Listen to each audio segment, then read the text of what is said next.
ዓለም በቴክኖሎጂ ብቃት በሚወዳደርበት ዘመን በትምህርት ላይ በሰፊው ኢንቨስት በማድረግ ወጣቶቿን በቴክኖሎጂ ሳይንስና ኢንጂነሪንግ መስኮች ማዘጋጀትን የመረጠች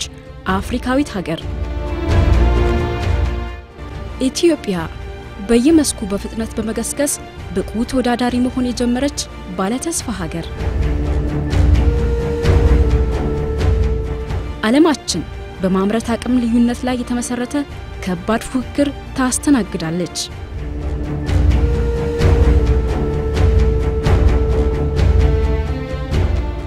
በዚህ ዓለም አቀፍ ውድድር ተፎካካሪ ሆኖ ለመገኘት በቴክኖሎጂ በሳይንስና ኢንጂነሪንግ መስኮች ላይ ኢንቨስት ማድረግ አማራጭ የለውም ኢትዮጵያችን በከፍተኛ ትምህርት በተለይ ደግሞ በሳይንስ ቴክኖሎጂና ኢንጂነሪንግ ዘርፎች ላይ ኢንቨስት በማድረግ የመወዳደር አቅሟን እየገነባች ትገኛለች ኢትዮጵያ በርግጥም ነገ ልቆ ለመገኘት ዛሬ መዘጋጀትን የመረጠች ባለ ተስፋ ሀገር